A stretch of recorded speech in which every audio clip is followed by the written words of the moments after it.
Hola, ¿qué tal? Muchas gracias, Manuel, Kairi, Isra, Armando, Anita y a todos los que nos están escuchando y viendo a través del 96.9, bueno, escuchando en el 96.9 FM en Radio WAP y todos los que nos están viendo en estamosalegre.com y en TV Puebla. Y bueno, pues como lo ven, estoy muy contento, me siento muy bien acompañado. Está conmigo Almadelia Murillo. Almadelia, ¿cómo estás? Muy bien, muchas gracias. Muchísimas gracias a ti. Y pues bueno, el día de hoy vamos a platicar, como lo venimos haciendo cada jueves, sobre libros. Y pues bueno, ahora vamos a platicar sobre este libro, La cabeza de mi padre, que recientemente he terminado y que la verdad es que me ha dejado con un nudo en la garganta, con unos datos y unas frases de Almadelia, con una serie de incógnitas, incluso con cosas que yo no sabía de mí mismo. Entonces, principalmente es un road trip para todos los que nos están viendo y escuchando. Es un road trip que hace Almadelia, no solamente físicamente, sino emocionalmente, un road trip al pasado, un road trip en la búsqueda de un padre. Almadelia, platícanos a grosso modo de qué se trata este libro. Oye, gracias, muchas gracias por leerlo y por este espacio y por esta charla. Pues creo que lo dices muy bien, son muchos viajes en uno, ¿no? El primero, tal cual, ese que hice una mañana de diciembre de 2016 en una camioneta junto con mis hermanos y mi madre para buscar a mi papá, no teníamos nada de él. Sabíamos que vivía en Michoacán y no mucho más, ¿no? Había una foto de un hermano suyo que además había sido mariachi, o sea, todo muy mexa, muy bonito. Y la única foto que había de mi padre en mi casa tenía la cabeza arrancada.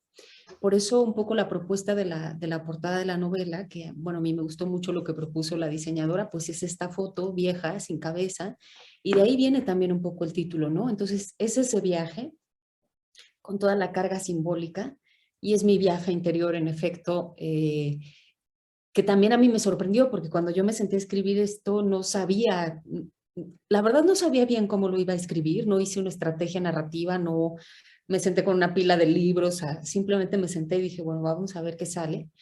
Y resultó, pues bueno, inevitablemente nacer mi propio recorrido de cómo es nacer y crecer en un país como este sin papá, ¿no?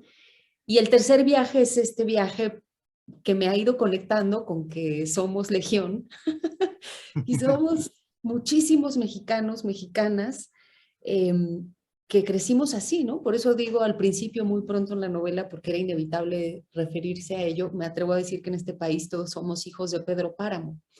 Entonces, bueno, un poco por ahí va la novela. Incluso al inicio también de este libro hay unos datos arrasadores que la verdad es que me confieso que yo vivía en esta total ignorancia.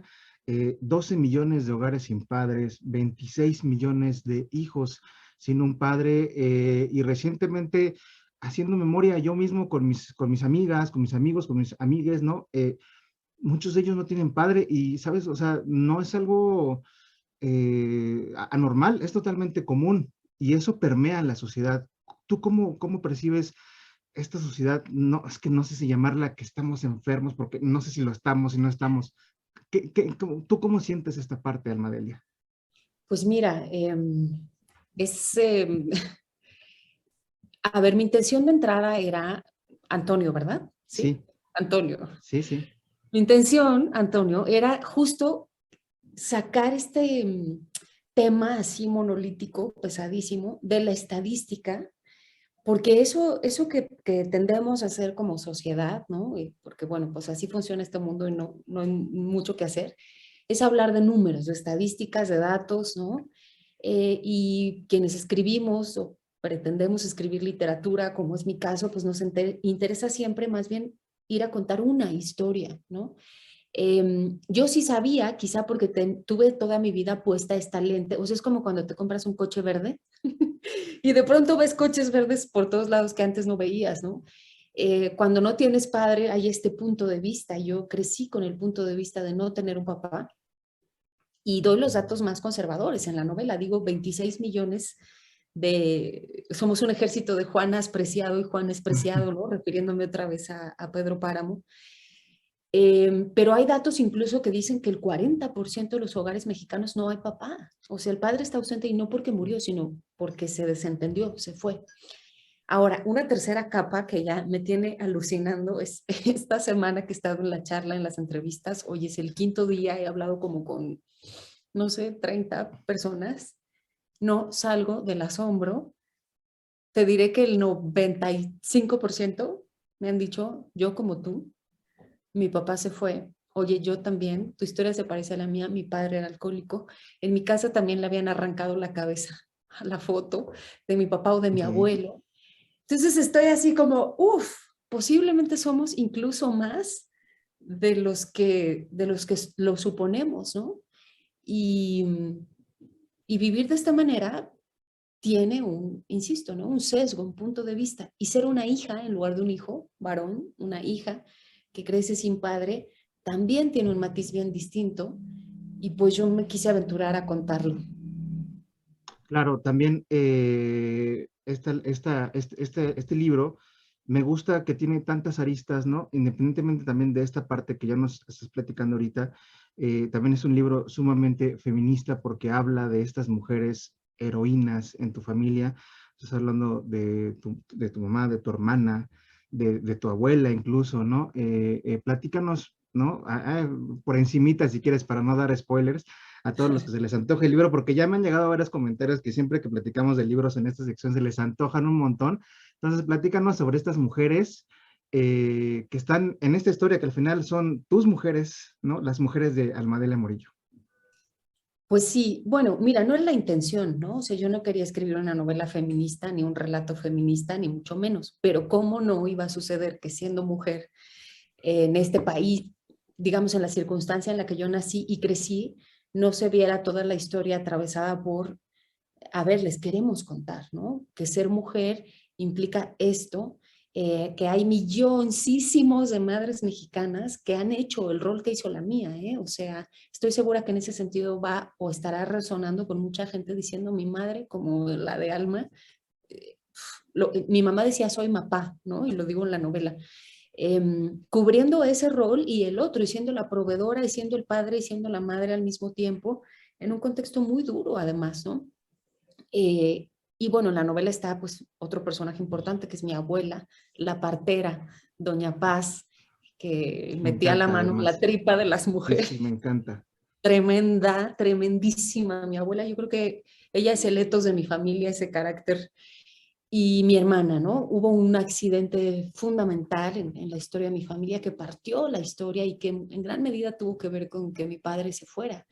Em, y entonces, bueno, pues ni modo que no lo contara, ¿no? Era parte de cómo fue mi experiencia de crecer, pero también tenía la intención, y espero haberlo conseguido, de hablar de mi madre como mujer y no como mamá, ¿no? Paso por relatos de ella diciendo, a ver, mi madre también podía ser una furia devastadora en la desesperación y también la vi enamorarse como animal de un vecino, ¿no? Y yo era una niña y enfurecí. En la novela me llamo a mí misma niña tirana, ¿no? Por no entender que mi madre era una mujer, no solo una mamá. Eso lo entiendo ahora, ¿no? Ujú. Eh, y un poco voy pues haciendo eso, ¿no? Como desmontando todo mito familiar. O sea, no, creo que no queda en pie una sola de estas figuras de la idea del padre perfecto, la madre perfecta, la familia perfecta. Eh, y diciendo, hablemos, ¿no? Hablemos de lo que es de verdad crecer en un país como este, con una historia parecida a la mía, ¿no? Sin lugar a dudas, es un relato fantástico todo esto que nos cuentas. Además, la visión que tienes y la claridad en tus ideas como para decirnos, eh, en el caso puntual de los papás que abandonan por la circunstancia que sea, los papás abortan también. Esa frase a mí me dejó se me metió mucho. También esta parte que estás diciendo, que entender a ver a nuestras madres como mujeres, quitarles ese halo de mamá que tienen, fantástico, que es maravilloso, pero se lo quitamos y queda una mujer, ¿no? Entonces, no sé, me encantó toda esta parte. Ahora, también quiero que platiquemos un poco sobre estos primeros años de Almadelia.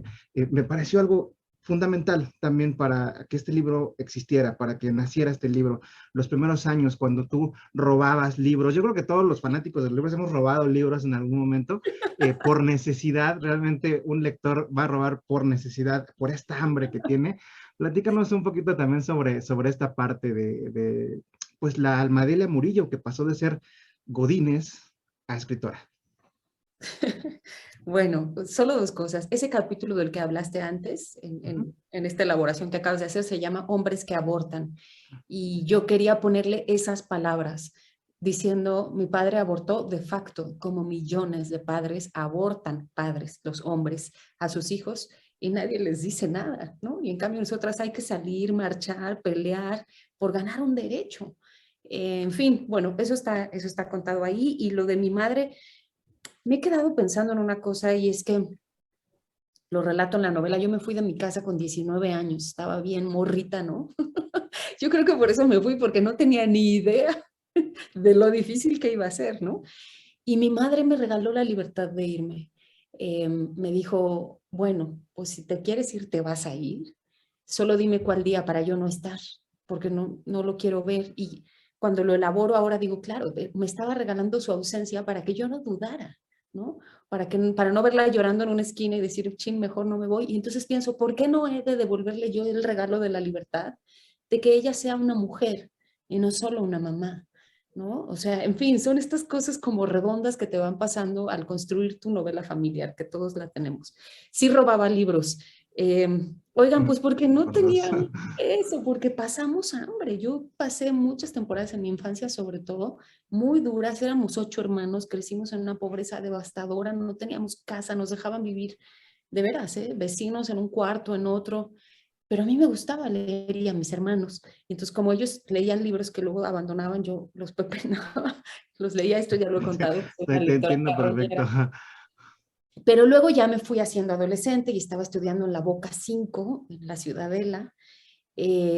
Pero, a ver, o sea, era un sufrimiento. En ese entonces había una cosa que se llamaba el abono del metro, que era un boletito de plástico que te servía, Que duraba y te podías que entrar las veces que duraba, ¿no? quisieras en un mes. Era la prototarjeta del Ajá, Metrobús, exactamente. pero si juntar dinero para eso era una proeza, ¿ustedes creen que iba a tener para libros? Entonces me los robaba. Ya no robo, no me persigan. Sí, Mi ya, eso delito ya fue. No se prescribió. claven, por favor. Pero, ¿sabes? Al final digo, casi que lo lamento, ¿no? O sea, es decir, haber pasado esa etapa que pues se roba así, con el corazón Claro. saliéndose por la garganta. Me robé un Lorca, las obras completas de Lorca de Aguilar. Me encanta, a mí me encanta como esta desnudez que haces de quién eras y en quién te convertiste, como toda esta parte. Sí somos muy partícipes en este programa de decir, ¿no? Que para poder escribir se escribe con las entrañas, ¿no? Y se escribe desnudándose completamente. Ahorita que dijiste una palabra clave, que fue hambre. El hambre, tú lo dices, es una fuente inagotable de algo parecido a la felicidad, ¿no? Tal cual así lo dices, me encanta esa frase, pero es un concepto muy chido que tú estás aplicando aquí. Se tiene que tener hambre para poder avanzar y es casi como dichosos los que tienen hambre porque, sabes, ellos son los que van a poder avanzar. Platícanos también sobre esto que tú nos explicas muy bien aquí en el libro y que aparece en constantes episodios de tu novela. Mira, es un tema peligroso, la verdad, porque, a ver, sí, lo que yo estoy diciendo es que, digamos, en mi punto de vista, por favor, que no se tome de ninguna manera como dogma, ¿no? Y en mi experiencia vital, además, digamos que frente al hambre está la comodidad, ¿no? Y lo que yo hago en ese relato es decir,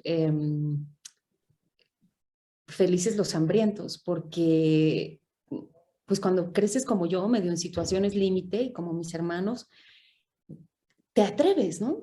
Pues ¿qué más da? ¿Qué puedes perder? Entonces el hambre te empuja. Y me refiero ahí a un poema que a mí me gusta mucho, ¿no? De Fernández Retamar, que dice, felices los que no tuvieron un padre alcohólico, una madre loca, ¿no? Felices los felices. Y yo ahí me meto y digo, bueno, y felices pues los hambrientos, porque sí, el hambre es un poco el gran motor, me parece. Como somos posmodernos y traemos una serie de, yo creo, de decisiones extrañas que nos van infantilizando, en fin, pues le tenemos mucho miedo a eso, ¿no? Pero yo creo que tú, en mi caso, tuve la fortuna de tener hambre. Ahora, qué miedo que alguien piense que entonces qué bueno que exista la pobreza y que la gente tenga hambre Ah, porque hace personas que se superan. Eso sería una chingadera, perdón que lo diga, pero exactamente. no tengo de otra, porque claro que no, ¿no? Eso no exime que esté fatal y que tenga consecuencias devastadoras un país con tantas inequidades. En fin, es complejo, es un tema Yo sé. complejo, pero es la Y forma que yo lo viví, que yo encuentro para narrarlo y para repararme también, ¿no? y me encanta la claridad con la que lo pones, ¿no? La verdad es que de repente algunos lo han puesto sobre la mesa, pero de formas más complejas, más complicadas, no tan digeribles como tú lo haces. Finalmente, bueno, ya para ir un poquito cerrando, eh, me sorprendió mucho este capítulo tuyo cuando vas empezando, creo que se llama Cinema Paradiso, cuando Mm. tú vas empezando a ser escritora, ¿no? Tu primera publicación, ¿no? Prácticamente te ves envuelta en una estafa y ahí inicia pues prácticamente la Almadelia Murillo que muchos conocemos y admiramos el día de hoy, ¿no? También pues platícanos brevemente para que se les antoje a todos los que nos están viendo y escuchando sobre este capítulo. Me pareció increíble. Creo que para mí está en mi top 3 de los capítulos, este de Cinema Paradiso. Ah, muchas gracias. Pues sí, bueno, habrán visto la peli de Giuseppe Tornatore, que es una maravilla, y quien no la haya visto, anden y corran y véanla. Porque justo el personaje lo que hace es crecer, ¿no? O sea, irse del origen. Con el maravilloso Alfredo, el ciego, ¿no? Que le dice, vete y no vuelvas, y no vuelvas. Y yo hago un poco ese relato diciendo, así todos tenemos un día en que nos convertimos en ese personaje, que hay que irnos de ese pueblo para crecer, ¿no? Y en efecto, pues yo me fui, mi madre me dijo, como el ciego, dale. Y yo quería escribir y quería escribir, entonces renuncié a todo, renuncié a la oficina, al trabajo, al ingreso, al salario, al bono de gasolina y el vale de despensa, y fui a caer con una editorial que obviamente me estafaron. No me pagaron un peso nunca jamás. Después me enteré que el director de la editorial había estado en la cárcel por un tema de derechos de autor. Eh, y claro, pues ahora me río, ¿no? Porque digo, pues fue mi novatada inmensa, pero a la vez la verdad, 10 años después y 5 libros después, digo, me cae que sí quería, ¿no? O sea, mi hambre Ujú. era grande, Claro. porque posiblemente alguien ante esa primera experiencia se hubiera desanimado, ¿no? Yo dije, uff, pues ya ni modo. Que es mi Claro. forma de decirles a quienes quieran escribir que no se dejen, nunca jamás que alguien les diga que no se puede. Sí se puede. Lo que pasa es que hay que estar dispuesto a esta serie de actos kamikaze. Pero a mí mucha gente me dijo que no lo hiciera, que no renunciara a mi trabajo, que no escribiera, que nadie me iba a leer. En unos talleres una vez un tipo me Es- dijo que mi problema era que no escribía como hombre. Me dijo, tu problema es que no no, escribes como bueno, hombre. Porque por, no o sea, ¿por qué lo haría, no? O sea, y en yo, fin, bueno, no, disculpa, es que sí, no. soy mujer. Ay, Y, ajá. y me gusta animar a la gente que quiere escribir a que escriba porque sí se puede.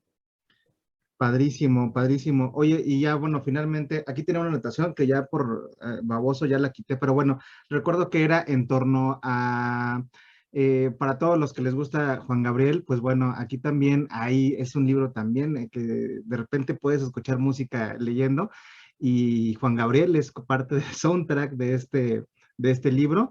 Pues finalmente, ya para cerrar esta entrevista, platícanos sobre esta relación que tú tienes desde niña con Juan Gabriel, ¿no? Porque la verdad es que me pareció también, no toda la literatura, lo he platicado con muchas escritoras, sobre todo con escritoras, eh, la literatura no tiene que ser tan rimbombante, no tiene que ser tan elitista, no tiene que ser así.